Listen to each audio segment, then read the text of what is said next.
What are the most obscure countries? Today we're going to be diving into places that might literally disappear beneath the ocean, and island nations so obscure most people have never even heard their names. From remote Pacific atolls to landlocked nations buried in history, here are the 11 countries that the world has seemed to have forgotten, but absolutely shouldn't.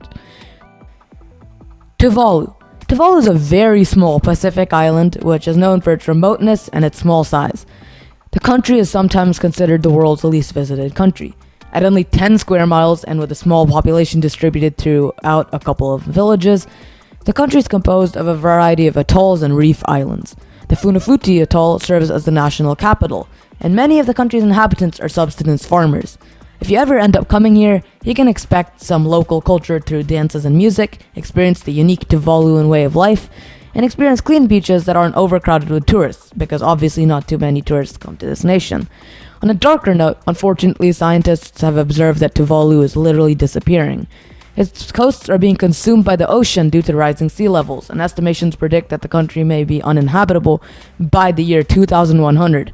So the nation's actually working together to find a solution for this issue, and this really shows the dark side of problems like rising sea levels.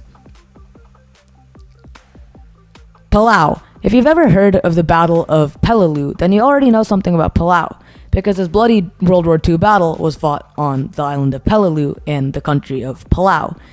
Palau is another Pacific island nation of Oceania. Like Tuvalu, the country is small and remote. The islands are characterized by varying levels of vegetation, sandy beaches, and beautiful reefs. Palau also boasts rich scuba diving opportunities for anyone that finds themselves in the country.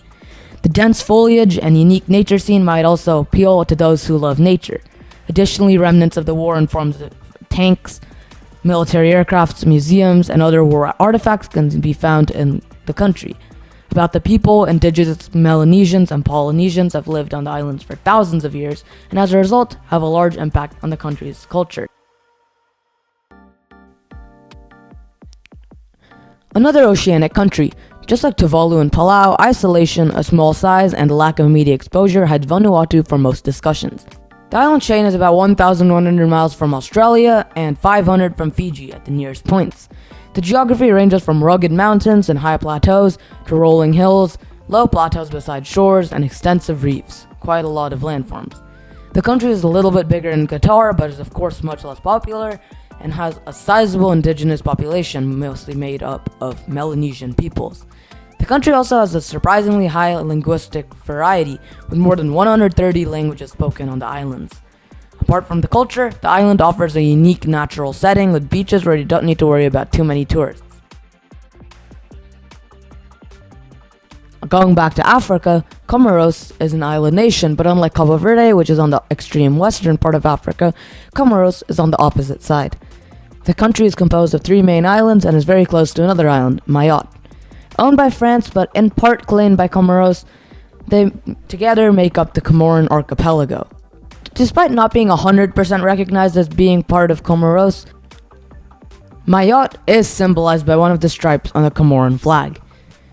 Other than this, the country makes a lot of the world's most underrated lists due to its beautiful beaches, rich nature, unique cultural scene with a diverse population, and more. The capital of Moroni is also known for its interesting architecture with both French and Arabic influences.